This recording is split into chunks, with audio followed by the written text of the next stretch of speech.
आप सभी को जय मसीह की गुड मॉर्निंग। सुबह के समय हम आप सभी का स्वागत करते हैं। एक बार फिर से अपनी क्लास में हम आगे बढ़ेंगे और आगे बढ़ते हुए निर्गमन की किताब और उसका 16वां अध्याय उसके 13वें वचन से आगे हम आज देखना आरंभ करेंगे। और एक बार फिर से हमारी क्लास लगातार चलेंगे और यही कोशिश रहेगी कि क्लास जो है वो चलती रहे और जल्द से जल्द में हमारा ये जो विषय है निर्गमन की किताब वो इस साल समाप्त हो सके और पीड़ितों की काम जो है वो समाप्त हो सके। इसके बाद आगे के हम क्लास में जाएंगे। चैनल को लाइक करें, सब्सक्राइब करें, दूसरों को शेयर करें ताकि बहुत सारे लोग इससे जुड़ सकें और इस ऑनलाइन बाइबल क्लास की सेवा का आनंद या उसको सीख सकें और समझ सकें। आइए, क्योंकि जबकि हम इन दिनों में देख रहे हैं कि इजरायली सेना को कैसे परमेश्वर ने मन्ना और बटेर खिलाया और उस मन्ना और बटेर की कीमत, या हम ये कह सकते हैं कि उन दिनों में कुछ नहीं करना है, चलते रहना है और चलते हुए कुड़कुड़ा रहे हैं। देखिए, परमेश्वर ने किन परिस्थितियों में इजरायली प्रजा को मन्ना और बटेर खिलाया, इस पे ध्यान देने की ज़रूरत है आज, है ना। हम आज उसी विषय पे हम चर्चा करेंगे, क्योंकि यहाँ पे जो हमने 12वां वचन पढ़ा था वहाँ लिखा है, इजरायलियों का बुड़बुड़ाना मैंने सुना है, उनसे कह दे कि गोधूलि के समय तुम मांस खाओगे और भोर को तुम रोटी से तृप्त हो जाओगे और तुम यह जान लोगे कि तुम्हारा परमेश्वर यहोवा क्या है, तुम्हारा परमेश्वर यहोवा है ना। तो परमेश्वर ये बताने के लिए बार बार आप या हमारे बीच में आश्चर्य कर्म करता रहेगा। ये ज़रूरी नहीं है कि वो हमको देता रहेगा या आशीषों से भरता रहेगा, उसके विपरीत भी वो करता है, क्योंकि वो पाप से क्रोध करने वाला भी है। तो स्पष्ट रूप से हम यदि देखते हैं तो परमेश्वर जो है वो दंड देने वाला भी है, परमेश्वर जो वो क्षमा करने वाला भी है, तो न्याय करने वाला परमेश्वर न्याय भी करता है। यदि हम पाप करते रहेंगे तो ज़िंदगी में कभी ना कभी धोखा तो खाएंगे, है ना। और धोखा खाने का मतलब यह है कि एक मनुष्य कब तक बच सकता है परमेश्वर के किसी भी उपाय या किसी भी मार से। थोड़े दिनों के लिए, थोड़े समय के लिए बच सकता है, लेकिन बहुत दिनों तक बच नहीं सकता। इजरायली प्रजा को मन्ना और बटेर खिलाया जा रहा है, तो इसका मतलब ये नहीं कि वो लोग बहुत अच्छे लोग हैं, या ये नहीं कि वो परमेश्वर के विरुद्ध कोई काम नहीं कर रहे हैं। उन्होंने किया, वो अभी 12वें पद में हमने पढ़ा, वो कुड़कुड़ाते रहे परमेश्वर से। और वो परमेश्वर यहोवा जो है वो, क्योंकि सर्वज्ञानी सर्वव्यापी है, हर जगह उपस्थित रहने वाला, हर एक की बातों को सुनने वाला है, उसने उनके कुड़कुड़ाने को सुना है और सुनने के बाद भी उनको मन्ना और बटेर खिलाया, इसलिए क्योंकि उसका वाचा पूरा हो।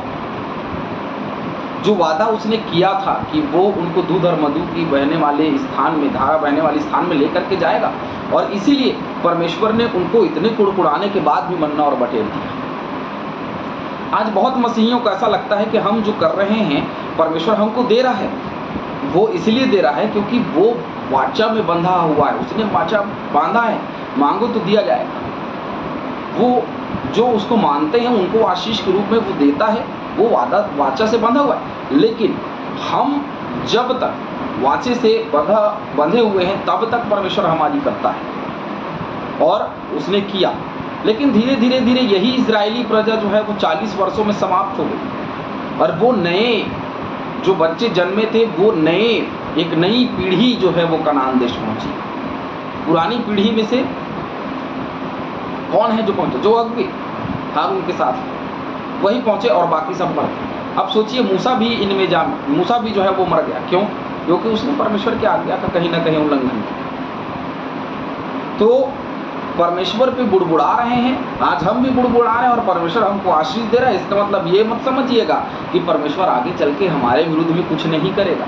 हम में से बहुत सारे लोग ये समझते हैं कि परमेश्वर आगे चल के हमारे लिए कुछ नहीं करेगा। हम तो बढ़िया आशीष पा रहे हैं, परमेश्वर अरे वाह क्या आशीषों से भर रहा, बहुत अच्छी नौकरी हो गई, बच्चे अच्छे हो गए और हमारी जो है परिवार, हमारा जनरेशन बहुत अच्छा हो गया, लेकिन आगे चल के बहुत अच्छा रहेगा। मैं बहुत अच्छा उदाहरण आपको बता रहा हूँ। एक बहन की गवाही मैं आपको बताऊंगा, उसके बाद हम क्लास में धीरे से आगे बढ़ेंगे। तो सब कुछ बहुत अच्छा चल रहा था, परमेश्वर बहुत अच्छी आशीषें दे रहा था, लेकिन मैं आपको बता दूं कि वो ये विचार के व्यापार में आगे बढ़ती चली जा रही थी। उनको लग रहा था कि मैं इस काम को कर रही हूँ, उसके बावजूद भी मेरे जीवन में आशीषें हैं, मेरे बच्चे जो है बहुत अच्छे हैं। धीरे धीरे धीरे धीरे धीरे उन्होंने उसको छोड़ा और उस कार्य को छोड़ा, और कार्य को छोड़ने के बाद में वो और कुछ करने लग गए। तो धीरे धीरे धीरे धीरे अब जो पाप कर लिया गया है उसका परिणाम मिलना बाकी था, और उसके बाद वो उसका परिणाम मिला। उनके बेटे के मस्तिष्क में ट्यूमर हुआ, है ना, एक ट्यूमर हुआ, और ट्यूमर होने के बाद में उसके इलाज में इतना खर्चा लगा, ज़िंदगी में जितना व्यर्थ में कमाया हुआ धन उनका चला गया, जो कुछ था वो भी चला गया, और बच्चा भी चला गया। हालेलुया। तो परमेश्वर कभी छोड़ता नहीं इजराइलियों को। क्या परमेश्वर मन्ना बटेर खिला रहा है तो क्या छोड़ दिया? नहीं, उनको वही जंगल में समाप्त कर दिया। हालेलुया। मैं और आप यदि ये सोच रहे हैं कि हम इजरायली प्रजा के समान हम पर अपरंपार आशीषों की वर्षा हो रही है, तो परमेश्वर हमारे साथ में कुछ नहीं कर रहा। हम जो पाप कर रहे हैं उसके साथ में हम सही हैं, परमेश्वर हमारे पाप को नज़रअंदाज कर रहा है, वो हमको माफ़ी दे रहा है, तो आज हम गलतफहमी के शिकार हैं। कल इसका पलटा लिया जाएगा, और जब लिया जाएगा तो हम सब के सब मारे जाएंगे। विनाश किसी को बता के नहीं आती, लेकिन जब आती है तो वो पूरी रीति से हमको खत्म कर देती है। ये एक सवाल था जिसका उत्तर दिया कि परमेश्वर जानता था, जो मैंने पिछले क्लास किया था उसमें एक सवाल आया था कि परमेश्वर जानता था कि वो बुड़बुड़ा रहे, फिर भी मन्ना और बटेर क्यों खिलाया परमेश्वर? कारण यही था, वो अपने वाचे से बंधा हुआ था, लेकिन इसका मतलब ये भी नहीं था जो आशीषें उनको मिली मन्ना और बटेर के रूप में, और ये कुड़कुड़ाते रहे तो आगे बदलने का मौका परमेश्वर देता, लेकिन नहीं बदले तो परमेश्वर ने ताड़ना भी उनको दिया, वो जंगल में ही मर गए, वो कभी कनान देश पहुँचे ही नहीं, है ना। हमको पहुँचना है कनान देश, हमको स्वर्ग जाना है, स्वर्ग जाना है तो कुड़कुड़ाना बुड़बुड़ाना या परमेश्वर के विरुद्ध में जाना छोड़ करके, पाप ना करके हम परमेश्वर के कार्यों की ओर ध्यान करें, उसकी ओर देखें, तब हमारा परमेश्वर हमको ग्रहण करेगा। हालेलुया। जैसे उसने कहा भी जो विश्वास करेगा वो नाश ना होगा, जो विश्वास करेगा वो नाश ना होगा, परंतु अनंत जीवन पाएगा। क्यों? क्योंकि उसने अपने इकलौते पुत्र को दिया, यूहन्ना 3:16, है ना। थोड़ा पद में हम आगे बढ़ते हैं कुछ क्षणों के लिए। तब ऐसा हुआ कि सांझ को बटेरें आकर सारी छावनी पर बैठ गई, और भोर को छावनी के चारों ओर ओस पड़ी, और जब ओस सूख गई तो वे क्या देखते हैं कि जंगल की भूमि पर छोटे छोटे छिलके पाले के किनकों के समान पड़े हैं। ये मन्ना की बात हो रही है। पहले तो बटेर उनके छावनी के चारों तरफ बैठ गए ताकि वो उसको पकड़ के खा जाएं, है ना। उसने बहुत सिंपल साधारण तरीके से रोटी, बहुत सिंपल साधारण तरीके से उनको भोजन दिया। तो शैतान ने कहा यीशु मसीह से आके कि ये पत्थर को कह दे कि रोटी बन जाए। अरे पत्थर को रोटी बनाने की ज़रूरत नहीं है, परमेश्वर ज़रूरतमंदों को यूं ही दे देता है ना। तो यूं ही देने वाला हमारा परमेश्वर, मुफ्त में देने वाला हमारा परमेश्वर, कुछ नहीं किया हमने उसके बाद भी लहू बहा करके उद्धार देने वाला परमेश्वर क्या हमारी रोटी की चिंता नहीं करता? करता है। लेकिन ये जो हम मनुष्य जीवन में है ना, तो हम क्या करते हैं, नहीं अरे अब हमको तो कमाना है, हमारे बच्चों की चिंता है, इसका वो है, उसका वो है, ये वैसा, उसका पढ़ाई, उसका लिखाई। क्या परमेश्वर की इन बातों की चिंता नहीं है? क्या वो हमसे बेहतर नहीं देना जानता? जब हम देना चाहते हैं हम देते हैं, लेकिन अच्छी शिक्षा उनको नहीं मिलती।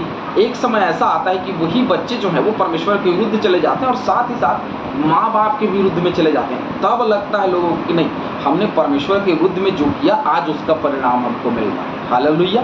श्राप कभी पीछा नहीं छोड़ती, पाप कभी पीछा नहीं छोड़ती, वो बनी रहती है, जीवन में बनी रहती है, अंत तक बनी रहती है, और एक दिन मनुष्य को लेकर के डूब जाती है। हालेलुया। तो मुझे और आपको उससे निकलना चाहिए।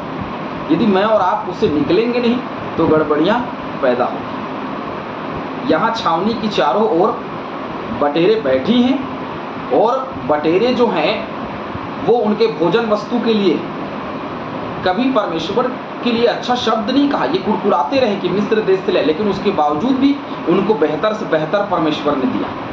वही बेहतरी का प्रस्तुतिकरण हम यहाँ देखते हैं। और जब ये अद्भुत बात थी जो 14 पद में लिखा हुआ है, और जब ओस सूख गई तो वे क्या देखते हैं कि जंगल की भूमि पर छोटे छोटे छिलके क्या है, जंगल की भूमि पर जहाँ वो छावनी किए हुए थे, जंगल की, क्योंकि जंगल पे ही चल रहे हैं, तो जंगल की भूमि पर छिलके पाले के किनुके के समान पड़े।